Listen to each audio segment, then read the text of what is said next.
Cismin sürətinin modulunun zamanla asılılıq qrafiki verilmişdir. 5-ci saniyənin sonunda bu cismin sürətinin modulunu hesablayın.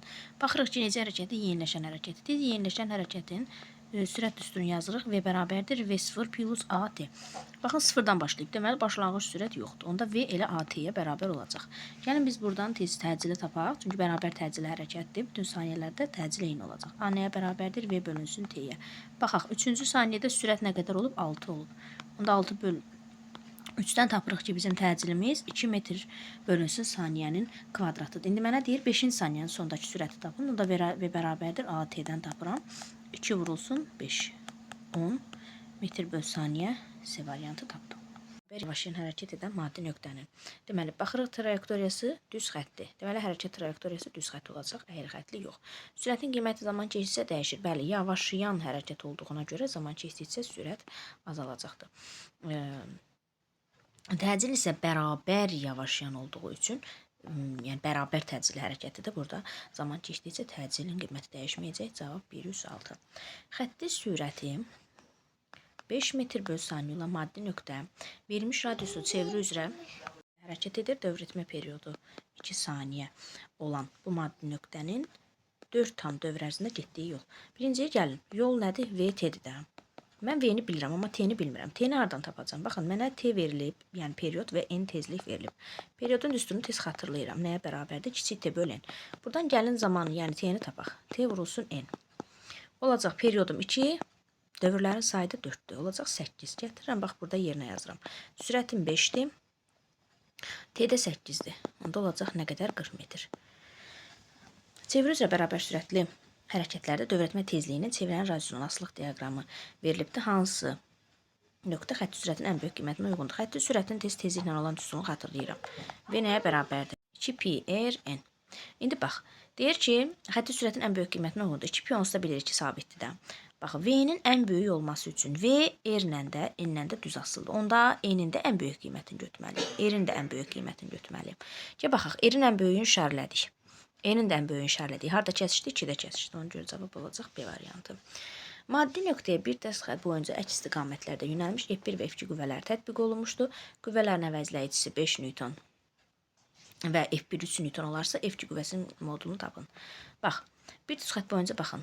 Əks istiqamətlərdə qüvvə təsir etdi. Biri olsun 3 Newton, bu F1-dir, bu isə F2-dir. İndi deyir, bunların əvəzləyicisi 5-dir. Bilirik ki, qüvvələr əks istiqamətdə yönələndə onları çıxırıq. Yəni F1 çıxılsın, F2 mənə nəyi verəcək? Əvəzləyici qüvvəni verəcək. İndi baxaq. Onda yazırıq. Və yaxud da gəlin F2-ni ən böyük götürək də. Burada üzrə verilib. F2 çıx, F1 bərabər olmalıdır F əvəzləyiciyə. Onda F2 çıxılsın, F1-im 3-dür, əvəzləyicim 5-dir. Buradan F2-ni tapıram, nə qədər eləyir? 8 Newton edir. Cavab olur D variantı. İçərisində su olan menzurkaya kütləsi 60 qram olan bərk cisim salınmışdır. Menzurkanın göstərisinə əsasən cismin sıxlığını tapın. Baxın, birinciyə cismi salmamışdan qabaq baxaq ki, menzurkanın göstərişi nədir? 40 millidir, yəni 40 santimetrin kubudur. Cismi salandan sonra isə nə qədər oldu? Oldu 60 kub santimetr, düzdürmü? Onda biz buradan tapa bilərikmi? Cismin sıxlığı nə qədərdir? 60-dan 40-ı çıxaram, taparam nə qədərdir? 20 kub santimetrdir, düzdürmü? İndi gəl cismin sıxlığını tapaq. Cismin sıxlığı da nəyə bərabərdir? M cisim böl V cisim. Cismin kütləsini verib 60 qramdır. Həcmi də tapdım. Onda neçə eləyəcək? 3 qram bölünsün metrin kubu edəcək. Yer səthindən H yönlülüyündə yerin qravitasiya sahəsinin intensivliyi hansı ifadə ilə təyin olunur? J, M bölünsün R plus H-ın kvadratı. Yer səthindən aşağı yuxarı atılmış cismin yer dəyişməsinin modulunun zamanla asılılıq qrafiki hansıdır? Baxın, yer dəyişməsi deyir. Yer dəyişmə deyirsə, onda nə olacaq? Yer səthindən mən cismi yuxarı doğru atıramsa, yer dəyişməm azalır. Artıq müəyyən bir nöqtədə dayanıb cisim təzədən aşağı düşür axı. Aşağı düşəndə də ta ki yerə dəyəndə artıq yer dəyişmə sıfır olur. Çünki başladığı nöqtəyə geri qayıdacaq. Ona görə əvvəlcə artıb, sonra da azalacaq. Yəni Y variantı olacaq. Yay səthinin vahidi K nəyə bərabərdir? F bölünsün delta X-ə. Yəni Newton bölünsün metrə. Newtonda kiloqram vurulsun metr bölünsün saniyənin kvadratıdır da. Aşağıda da 1 metr var. Metrə ixtisar getdi, nə qaldı? Kiloqram bölünsün saniyənin kvadratı. Cavab D variantı olacaq.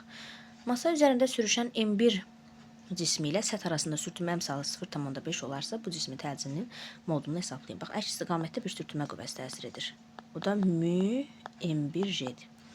Mü 0,5. M birim nə qədərdir? 2. J'də 10. 20 yəni. O da eləyəcək 10. Bir də aşağıya doğru bunun ağırlığı var. Bir də M1 kütləli cismin ağırlığı səthə perpendikulярdır deyə bizə hərəkətə bir dəxli yoxdur deyə o nəzərə almayacaq. Yəni biz ancaq M2-in kütləsinə baxırıq. Demək olacaq 30 Newton. İndi baxaq. Təcili tapanda nə edirik? Cisim bu istiqamətdə düşür də. Ona görə 30 daha böyükdür. 30 çıxılsın 10. Bölünsün sistemin kütləsi. M1 üstəgələ M2 yəni 5. 20 bölünsün 5-dən tapıram nə qədər eləyir? 4 metr bölünsün saniyə kvadrat edir. Kütləsi 60 kiloqram olan yükü bloklar sistemi vasitəsilə tarazlıqda saxlayan F qüvvəsinin modulunu hesablayın. Bu bura F-dirsə, eyni F-dən eyni gərilmə olur. Burada F-dir. Gəlirik, eyni F-dən eyni gərilmə. Burada F-dir. Burada F-dir. Eyni F-dən eyni gərilmə fırlanıq gəldik. Burada F-dir. Eyni F-dən eyni gərilmə burada F-dir. Bax, onda mənim bu blokumu neçədən F saxlayır? 1, 2, 3, 4 dənə F saxlayır. Onda bura olacaq nə qədər? 4F olacaq. Aşağıya doğru da bir MJ cisminin ağırlığı var. Yəni 4F MJ ilə tarazlaşır. M də verib 60'dır. J'yə də vursaq olacaq 600. Buradan F'i tapanda 600'ü 4'ə bölürük, olur 150 Newton. Bir variantı. Yer səthində müəyyən hündürlükdən sərbəst düşən 2 kiloqram kütləli cismin 2-ci saniyənin sonunda kinetik enerjisi potensial enerjisindən 4 dəfə çoxdur. Kinetik enerji potensial enerjidən 4 dəfə çoxdur.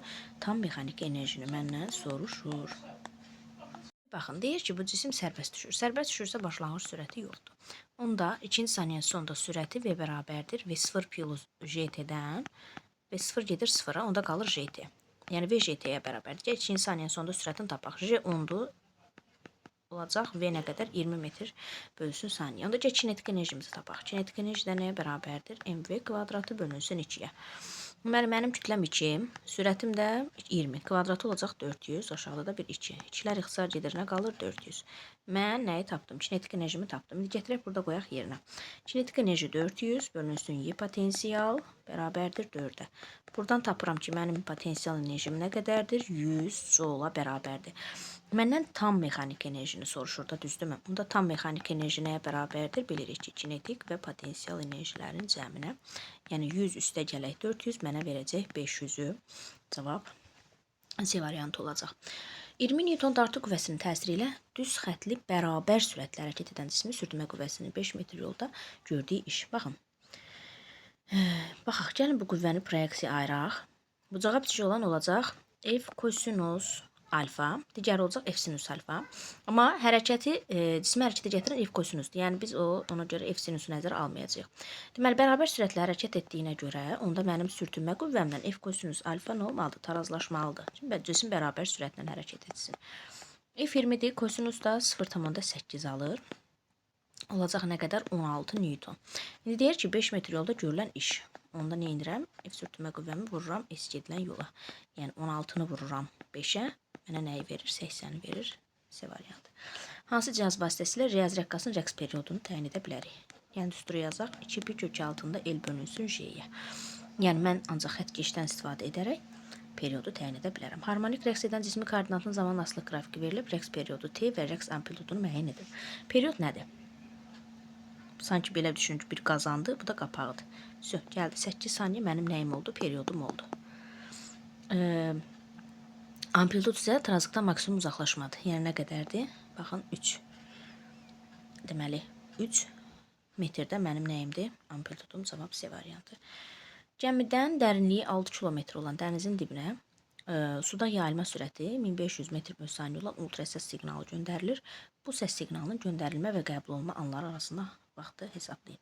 Düsturu yazsaq H nəyə bərabərdir? VT bölünsün 2'yə. Gəl yerinə qoyaq verilənləri. Dərinlik nə qədərdir? 6 kilometr, yəni 6000 metr bərabərdir. Sürət 1500. Vurulsun zaman bölünsün 2. Deməli 1500-dən 6000 gedir. Burada qalır 4. Onda T də nəyə bərabər olur? 4 vurulsun 2-dən olacaq 8. Cavab A variantı. Harmonik rəqs edən cismin impulsunun proyeksiyasının zamanın asılı qrafiki verilmişdir. Bu cismin kinetik enerjisinin zamanın asılığı. Baxın, PD, VD kinetik enerjidir. Bunlar eyni olur da. Əgər Px sinusdan başlayırsa, kinetik enerji də sinusdan başlamalıdır. Amma kinetik enerji mənfidə olmur, həmişə müsbətdə olur.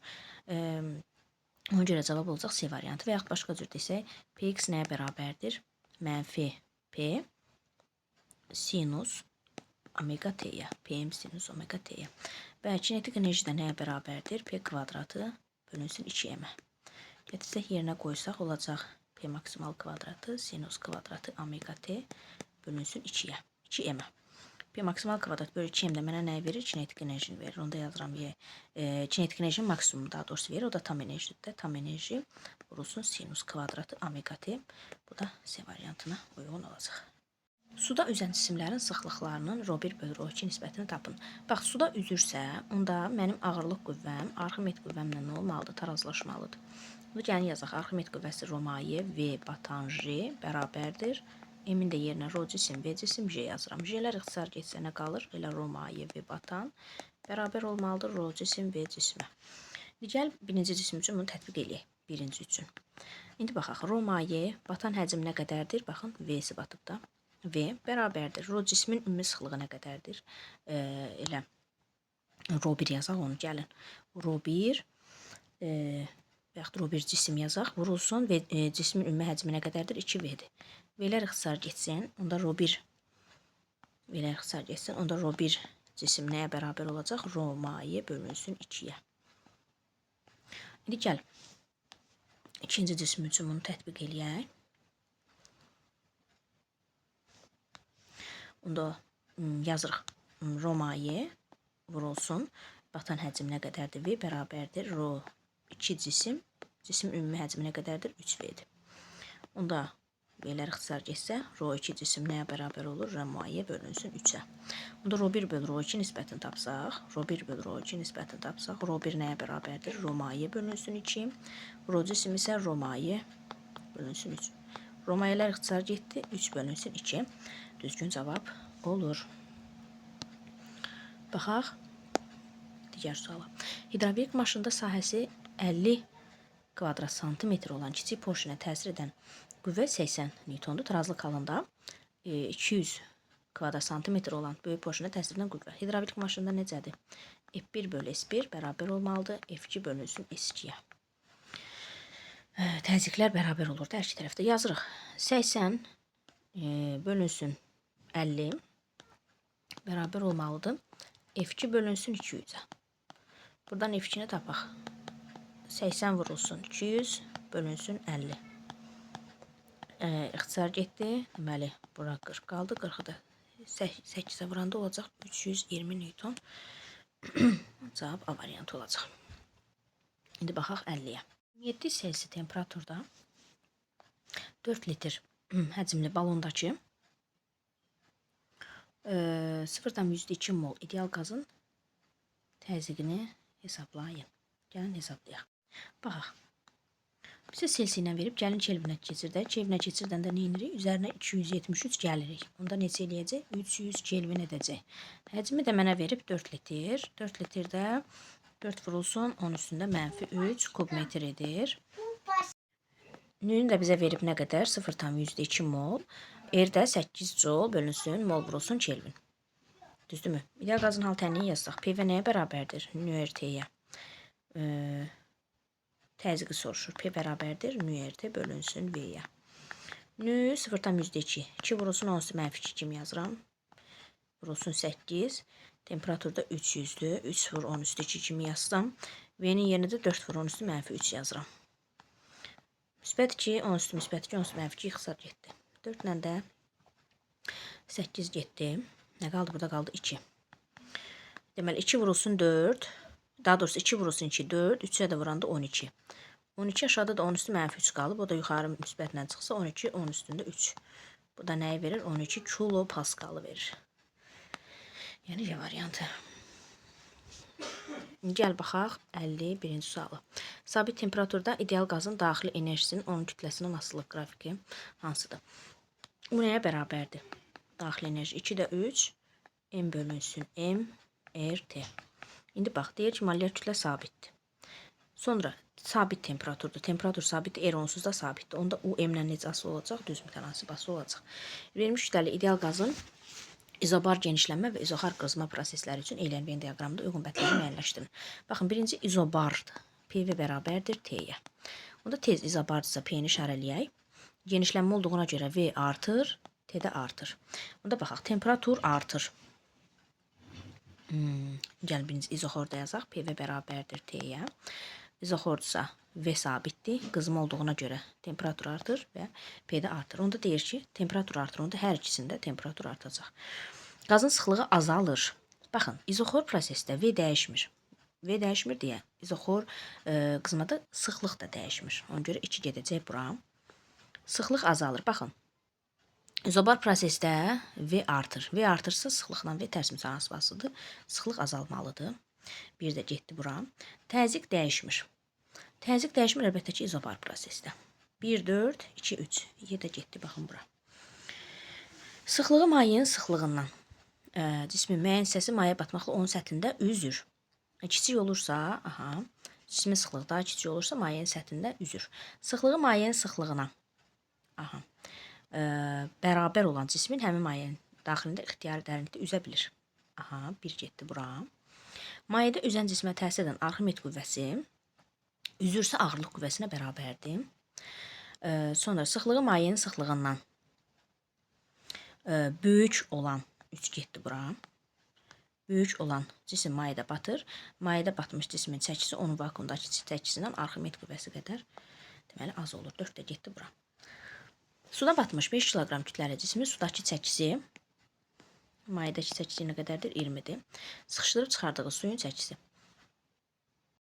Biz bilirik ki, cismin mayedəki çəkisi onun havadakı çəkisindən Arximed qüvvəsi qədər azdır. İndi baxaq. Buradan F Arximedi tapmalıyıq. Mayedəki çəkisi nə qədərdir? 20-dir. Kütləsi 5-dirsə, J-yə də vuranda havadakı çəkisini tapırıq da 50. Çıxılsın F Arximed. Deməli, buradan da F Arximedi tapırıq nə qədər eləyir? F Arximed eləyir 30 Newton. Təzyiqi 40 kilopascal, həzmi 4 kub desimetr olan ideal qaz izobar genişlənir. Proses sonunda qazın həcmi 10 deməli kub desimetr olarsa, bu zaman qazın gördüyü işi hesablayın. İndi baxın, mənə deyir ki, bu izobar prosesidir, düzdürmü? Onda qazın gördüyü iş nəyə bərabər olur? P delta V-yə. Baxaq, P nə qədərdir? Deməli, P 40 kilopascal, yəni 10 üstündə 3. V2 çıxılsın V1-dir də. Gəlin V2 çıx V1-i qoyaq yerinə. Deməli, 40 vurulsun 10 üstündə 3.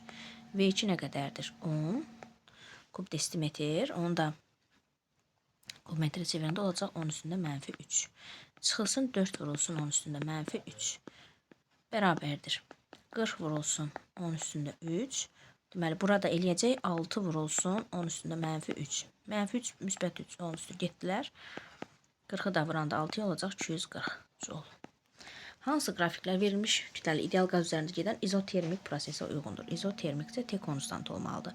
Birinci proses izobar, ikinci proses PV bərabərdir T-dən. Əgər T konstantdırsa, P ilə V tərs asılıdır. Üçüncü izoxor, dördüncü yenə izobar prosesdir. Beşinciyə baxsaq, izoxor prosesdir. Burada isə T sabitdir. Yəni 2 və 6 izotermik prosesə uyğundur. Baxaq, 57-yə. Deməli, 57-də bizə nə deyir? 57 deyir ki, uyğunluğu müəyyənləşdirin. Deməli, verilmiş kütləli ideal qazın təzyiqinin qaz molekulların konsentrasiyasından asılılıq diaqramı verilibdir. Mənə deyir ki, bu prosesləri bir-bir müəyyənləşdir. Gəlin, baxaq. Deməli, K il hissəsinə baxsaq. K il hissəsində görürük ki, P artır, N artır. P bərabərdir N, K, T-dən. P artır, N artırsa, deməli, burada nə sabitdir? T sabitdir. Deməli, T sabitdir. Deməli, burada nə olur? Daxili enerji dəyişmir də. Temperatur, daxili enerji dəyişmir. Sonra baxaq, görək burada nə deyir? Elm hissəsinə baxaq. Elm hissəsinə baxsaq, burada N sabitdir. P bərabərdir N, K, T-dən. N sabitdir. P azalır. P azalırsa T azalmalıdır. Deməli, burada nə olur? Daxili enerji azalır. Temperatur azaldığına görə daxili enerji azalır. Və N sabitdir. N sabit olduğuna görə Rho da V-də sabitdir. Ona görə bu necə prosesdir? İzoxor prosesdir və qazı burada iş görmür də. Yerdə getdi bura. Sonra MK hissəsinə baxsaq, baxın bu MK hissəsinə baxsaq, burada da P sabitdir. P bərabərdir NK T-dən. P sabitdir. N azalır. N azalırsa, P sabitdirsə, onda T nə olmalıdır? T artmalıdır. Onda daxili enerjinin artması da bura gedəcək. Və qaz müsbət iş görür. Çünki N azalır. Baxın, konsentrasiya azalırsa, N-lə V bilirik ki, tərs asılıdır. Onda V artır. V artırsa, onda qazın gördüyü iş də artacaq. D də gedəcək bura. Müstəvinin təpə nöqtəsindən sərbəst buraxılır. Yəni, V0 0-dır. Sonra cisim K, M, L trayektoriyası hərəkət edərək sürtünmə nəzərə alınmır. Yolun sonuna qoyulmuş yay ilə toqquşur. Toqquşma nəticəsində yay elastik deformasiya edərək sıxılır. K nöqtəsindən sərbəst buraxılmış. Bu cismin potensial enerjisinin yay maksimal sıxılan ana qədər hansı növ enerjiyə çevrildiyini yazın. Baxın, birinci V0 0-dır. Yəni sürəti yoxdur. Yerdən müəyyən qədər hündürlükdədir. Deməli, onun potensial enerjisi var. Və potensial enerji tam enerjiyə bərabərdir. Yəni, potensial Y tama bərabərdir. K nöqtəsində, o da mgh-dır. Sonra cisim aşağıya doğru hərəkət edirsə, onun potensial enerjisi azalır, kinetik enerjisi artır. Artıq M nöqtəsində onun kinetik enerjisi tam enerjiyə bərabər olur. Çünki artıq yer səthində olduğuna görə potensial enerji yoxdur, ancaq kinetik enerjisi var. Kinetik enerji də potensial enerjiyə bərabərdir. Ondan sonra M L üzərində hərəkət etməyə başlayır və sürtünmə nəzərə alınmır. Artıq yer səthində olduğuna görə potensial enerji dəyişmir. Yay müəyyən kinetik enerjiyə, daha doğrusu cisim müəyyən kinetik enerjiyə malik olur. Artıq L-də gəlib yay ilə toqquşduğu zaman isə onun kinetik enerjisi nə olur? Yayın potensial enerjisinə çevrilmiş olur. Hündürlükdən sərbəst, yəni başlanğıc sürətsiz düşən cismi 4-cü saniyənin sonunda impulsu 80 km/saniyə olarsa bu cismin kütləsi. Gəlin birinci sürətini tapaq. V0 plus JT. Başlanğıc sürətsiz düşdüyünə görə V0 0-dır. Onda V nəyə bərabər olur? JT-yə. Onda 10 vurulsun 4-dən tapırıq nədir? Onun sürəti 40 m/saniyədir. P də MV-yə bərabərdir, düzdürmü? Buradan kütləni tapsaq, P-ni V-yə bölməliyik. Yəni 80-i bölürük 40-a. Cavab neçə eləyir? 2 kiloqram. Kütləmizi tapdıq. İndi baxaq 60-a. Verilmiş kütləli bir atomlu ideal qazın həcminin mütləq temperaturdan asılılıq qrafikinə əsasən onun daxili enerjisini təzyiqdən, onun P-dən asılılığını qurun. Birinci 1-2 prosesinə baxaq. 1-2 prosesi görək necə prosesdir. PV bərabərdir T. Qısaca yazdım. Deməli, V artır, T artır. Düzdürmü? Onda burada nə sabitdir? P sabitdir ki, V artanda T də artıb. Deməli, birinci, yəni 1-2 prosesində nə olacaq? Deməli, P sabit olacaq və daxili enerji artacaq. İndi 2-3 hissəsinə baxaq. 2-3 hissəsində isə yenə PV bərabərdir T yazaq. 2-3 hissəsində nə sabitdir? V sabitdir. Və burada görürük ki, T artır. T artırsa P də artır. Və T artdığına görə daxili enerji artır və P artır. Yəni, hər ikisi artır. Həm daxili enerji, həm təzyiq artır. Burada qrafik, baxın, bu şəkildə olacaq.